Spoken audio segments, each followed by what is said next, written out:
Welcome to the University of Michigan Dentistry Podcast Series, promoting oral health care worldwide.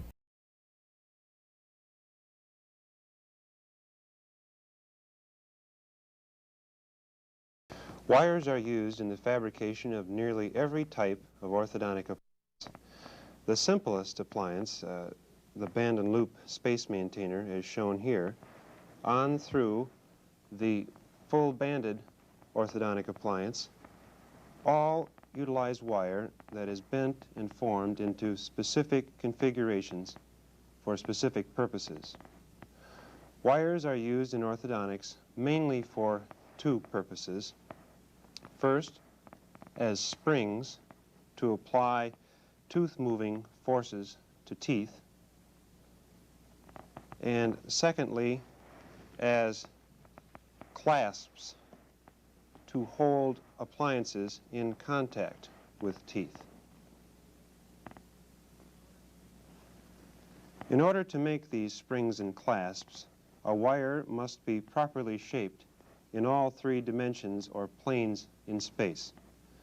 There are four basic types of bends that are used to fabricate orthodontic appliances. The right angle bend is shown here, loops, curves, and lastly, control of plane in space, or flatness. There are certain basic techniques that can be used to make these bends for orthodontic appliances. The purpose of this presentation is to demonstrate these basic wire bending techniques. Wires used in orthodontics are round in cross-sectional shape most often. Now, round wires are identified by their cross-sectional diameter as expressed in inches. As an example here, 0.030 inches is the diameter of this round wire, or 30 thousandths of an inch in diameter. Rectangular or square wires are used with one type of full-banded orthodontic appliance, the edgewise appliance. In the edgewise appliance, rectangular wires, as shown here, fit into rectangular slots in brackets that are welded to bands. Square or rectangular wires are identified by two dimensions. As an example, 0.018 by 0.025 inches. Orthodontic wires are most often made of stainless steel, which is a chromium, nickel, and steel alloy. The stainless steel alloy that's used for orthodontic wire has been formulated to provide the most optimal tensile strength, properties of elasticity, and resistance to corrosion in oral fluids that is possible in a steel wire. Gold alloy wires are also used in orthodontics. These are alloys of gold, platinum, and palladium in varying percentages, and gold alloy wires are identified by a small tag with a brand name on the end of the wire. Gold wires can withstand a lot more manipulation than stainless steel wires before breakage occurs. In other words, they will not fatigue as rapidly as stainless steel. Gold wires are used in those appliance situations where many adjustment bends must be made in a wire during the course of a treatment. Orthodontic wires are bent using pliers that are especially made for this purpose. Now, there are literally hundreds of types of orthodontic pliers with beaks that are made for special purposes. Three of the most basic and widely used orthodontic pliers are the 201 three-beaked plier, the 53G optical plier, and the 139 bird beak plier.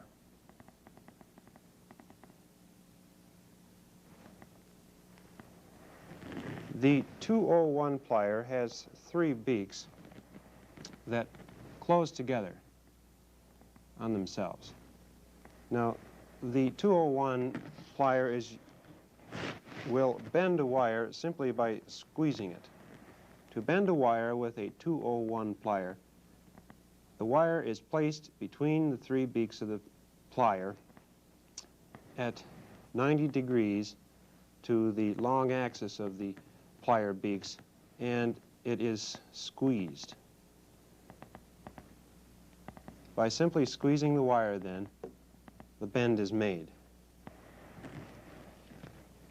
The 53G plier also will bend wire simply by squeezing it between the beaks.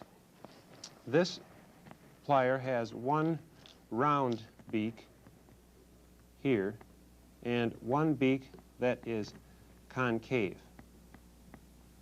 The round beak fits into the concave portion of the opposite beak.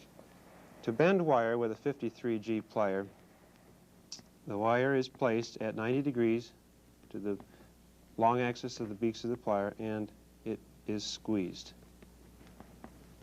And a bend is made.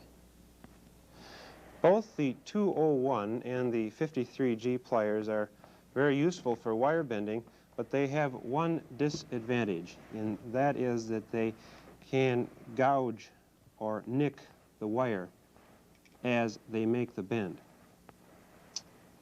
A defect in the wire can be created at the spot where the beaks of the plier contacted it.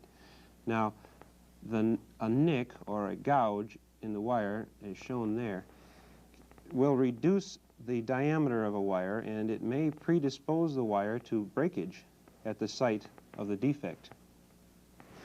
Most orthodontic wire bending can be done with the 139 pliers. This plier has one round beak, and it is opposed by a flat surface beak. The base portion of both beaks are flat in the 139 plier.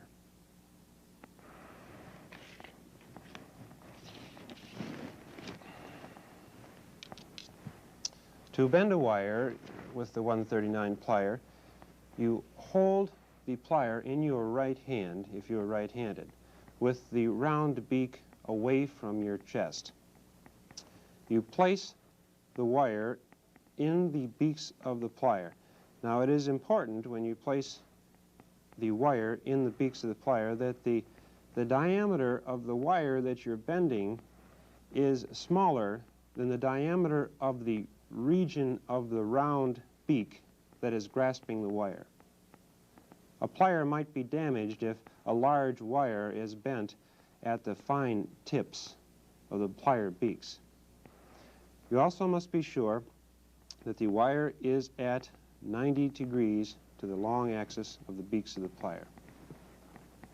Now, in wire bending, the pliers serve as a vise to hold the wire. The actual bending is done with the thumb and fingers of the opposite hand. Now, to make a bend, the thumb is placed as close to the beaks of the plier as possible, and the wire is pushed over the round beak of the plier. The result is a right angle bend. To bend a curve in an orthodontic wire, you start by placing the wire back in the beaks of the plier, in a portion of the beaks where the round beak is larger. And again, the wire is placed at 90 degrees to the long axis of the beaks of the plier. A curve is actually a series of many small bends in a wire. To make a curve, then, the wire is bent and then slid along in the beaks of the plier until a series of many small bends are made. Now, in this way, you can make a curve that is smooth and continuous. Many times, a curve will start out to be smooth and continuous, and in the end, you will look at it, and it is actually a series of overly bent areas and overly flattened areas. To correct this, the flat base portion of the plier can be used to open up the overly curved portions of the curve by placing the wire all the way back in the plier and squeezing it.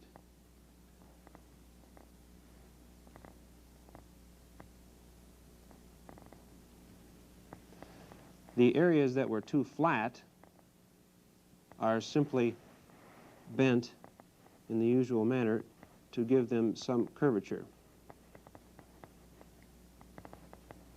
And with this technique, you can continue to adjust the wire until the curve is smooth. To bend a loop in an orthodontic wire, you place the wire halfway back in the beaks of the plier, again at 90 degrees to the long axis of the beaks of the plier. With the thumb, the wire is pushed right around the round beak of the plier, and a smooth loop is then formed, just to the shape of the round beak of the plier. Orthodontic wires must be accurately formed in all planes of space. There are techniques that can be used to control and correct the plane in space of a wire. Wires are often compared to a flat surface, like a tabletop or a glass slab, to determine if the wire is bent in the same flat plane of space as this one is.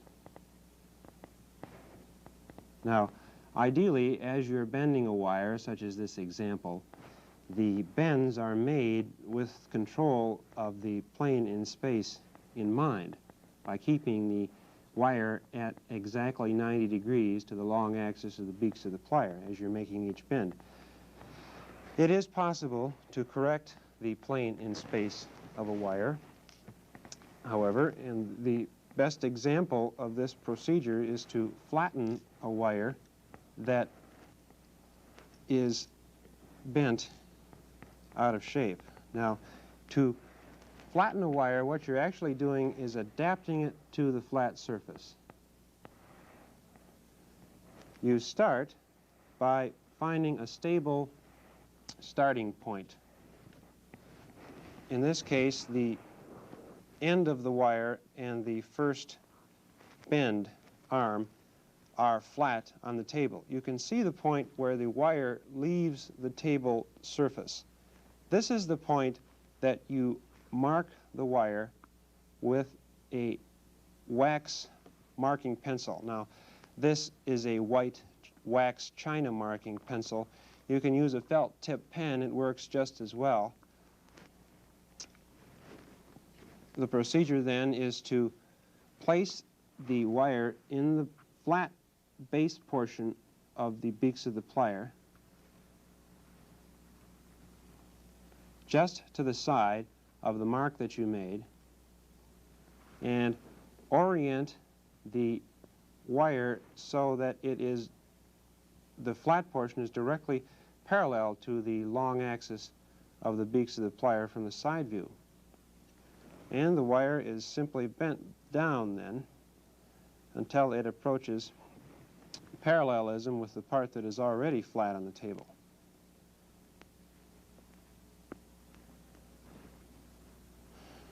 Now you try the wire back down on the table, and we see that it has in fact become worse. The portion of the wire that was flat originally up to this pencil line here is now off the table. you know that your wire was flat up until the point where you made the pencil bend, pencil mark. So to correct this, you simply go back and remove some of the bend that you just put in. You know that the bend you just put in the wire is the one that caused the problem. By removing some of that bend, again, the first portion of the wire becomes flat on the table.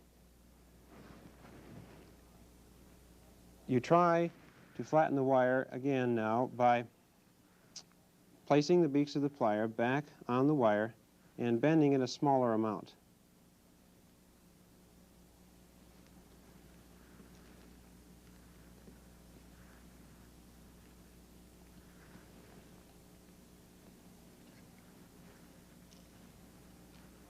Now it begins to approach flatness on the table surface.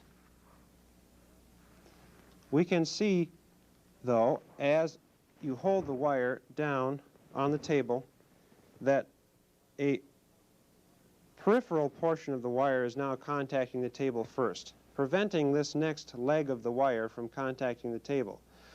In this situation, you make a bend in the wire to get this contact off the table, get that peripheral interference out of the way.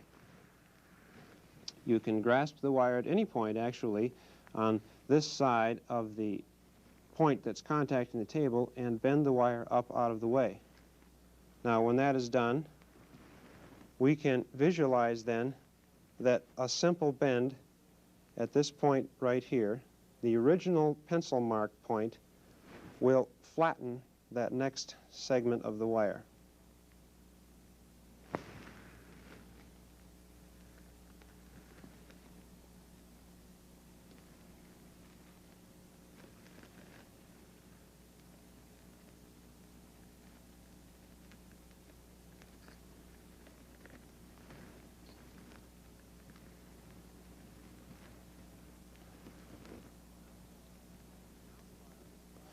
Now the wire is flat on the table up to this point right here. Again, the wire is marked at the point of last contact with the table. And the same procedure is followed, grasping the wire in the flat base portion of the plier, and a compensating downward bend is made in the wire to adapt it to the tabletop surface.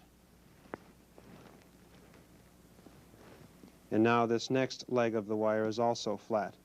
This last portion of the wire still is off the table, and so a small mark is made at the spot where the wire leaves the table, and again a small downward compensating bend is made in the wire. As a further demonstration of wire bending technique, some exercise pattern wires will be bent. These exercise pattern wires are designed to develop the ability to make the four basic types of wire bending manipulations: the right angle bend, the curve, loops, and control of plane and space. This first exercise is a series of 3 right angle bends. To start, the wire is placed over the first leg of the pattern, and a mark with the marking pencil is made right at the corner of the pattern on the wire. The wire is placed in the beaks of the plier just to the short wire side of the mark. Bending the wire over the round beak of the plier with the finger, the bend is made 1/3 of the way. At this point, you try the wire back on the pattern to determine if your bend is started in the correct position. If you're satisfied that the bend is starting out in the right direction, the plier is placed back on the wire, keeping in mind that the wire must be at 90 degrees to the long axis of the beaks of the plier.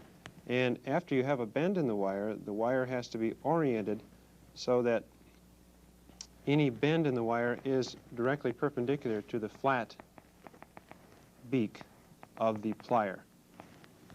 The 90-degree bend is then completed by pushing the thumb over the round beak of the plier.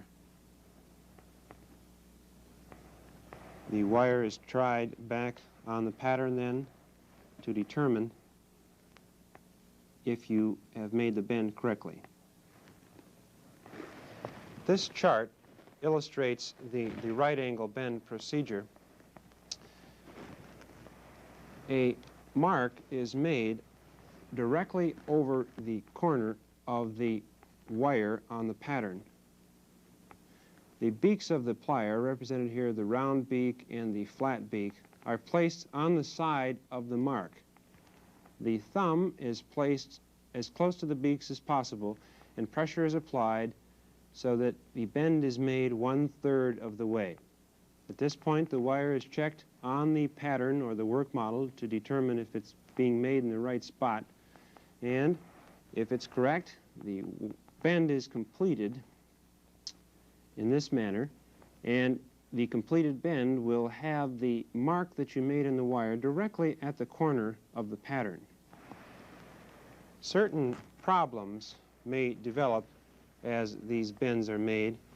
If your bend is started too short of the corner of the pattern, in other words, the first segment of the wire is too short, the bend might be moved down the wire by grasping the wire with the beaks of the plier directly over the mark to complete the bend.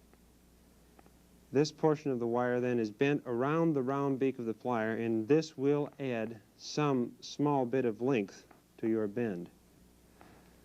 If your bend was started too far down the wire, in other words, the first segment of the wire is too long, you grasp the wire beyond the pencil mark, and the first leg of the wire is bent back over the round beak of the plier. This will shorten this first leg in the wire and move the bend back. When the first bend is complete, the wire is marked, as before, directly at the corner of the pattern.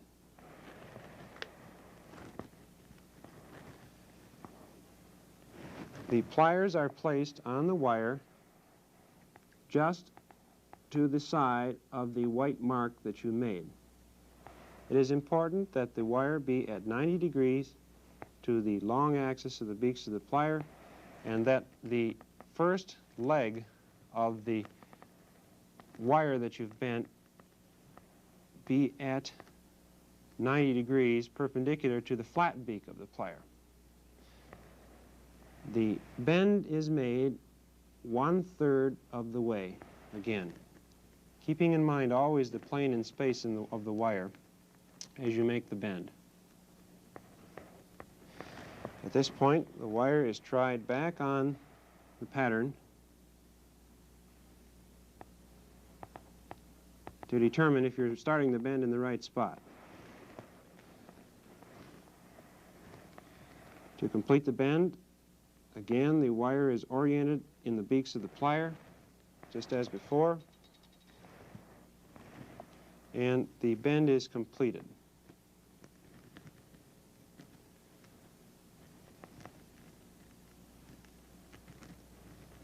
The best way to ensure control of plane and space is to control it as you're making the bends in the wire the first time. Correction of flatness of a wire is a difficult procedure, and it's so much easier just to do it as you're making it.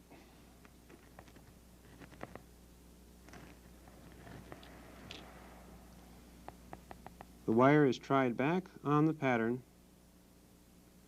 and this third bend was made a bit too sharp, so some adjustment can be made by placing the beaks of the plier back at the corner and opening the bend slightly with your fingers.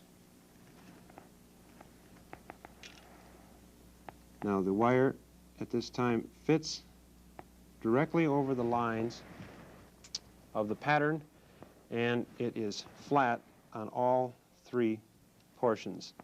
The fourth bend is used, third bend is used using the same techniques as before. The wire is marked directly at the corner. The beaks of the plier are correctly placed. The wire is oriented in the beaks of the plier, and the bend is made 1/3 of the way.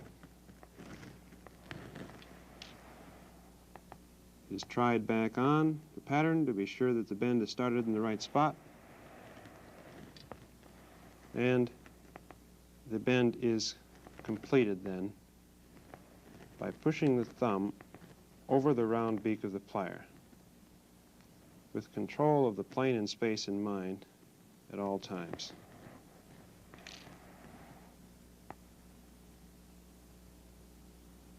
Okay, the bend was not sharp enough yet, so we'll put some more bend into it. Each time you make a bend in a wire, you have to be aware of the plane and space. In other words, you have to orient the wire correctly in the beaks of the plier.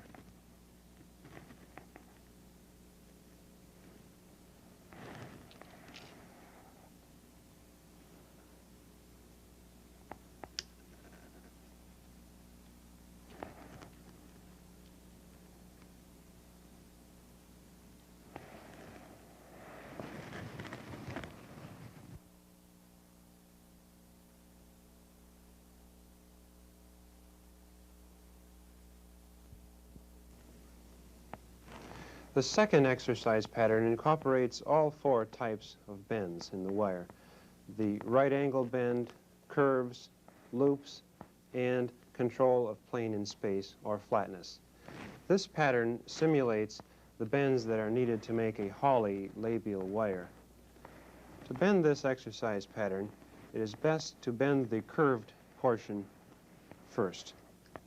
This is done by making a series of small bends in the wire very close together, moving the plier along the wire and making a smooth curvature. This is a lengthy procedure. It will take at least 20 minutes to bend this curved portion of the pattern. We have prepared a curved portion that fits the pattern. The next step after this curved portion of the pattern is flat and fits directly over the lines is to mark the spot where the first right angle bend for the loop will be. The same procedure is used as before. The beaks of the plier are placed just to the side of the mark in the wire. The wire is oriented at 90 degrees to the long axis of the beaks of the plier, and the wire is kept directly perpendicular to the flat beak of the plier, if possible, to control the plane and space. When you have the wire properly oriented, the bend is made 1/3 of the way. At this point, the wire is tried back on the pattern to be sure that you're making a bend in the correct position. Control of plane of space is important at this time too. The wire contacts the table all the way around the curved portion, and it leaves the table at the point where you just put the bend in. Therefore, it is a good time to make the correction by placing the wire in the flat base portion of the plier and bending it slightly downward or upward, as the case may be, so that you end up with flatness. Contact here and contact here. The right angle bend is completed.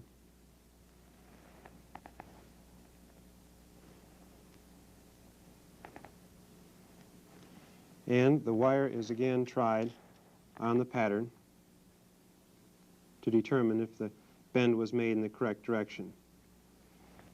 The curvature for the loop is marked with the pencil right at the point where the curve begins.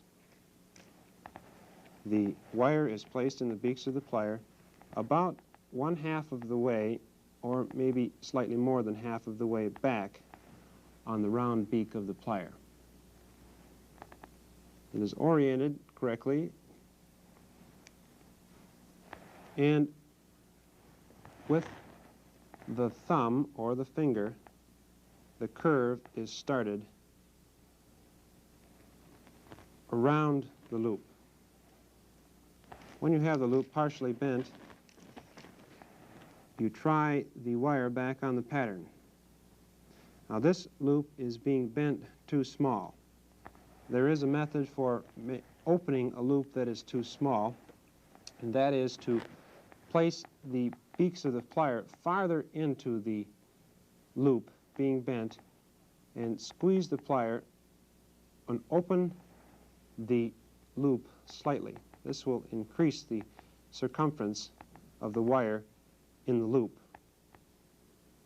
You continue the bend, pushing the wire over the round beak of the plier a little at a time, and again trying it on the pattern. The loop is still a bit too small, so again compensation will be made by placing the loop farther back in the round portion of the plier, and the loop then will be continued around, the bending of the loop around a larger portion of the round beak of the plier.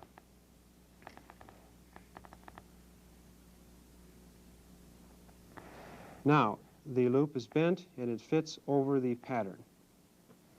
The next section of the wire is bent by marking the spot where the next right angle bend should be, and again the beaks of the plier are placed just to the side of the mark. The wire is properly oriented in the pliers with control of plane and space in mind.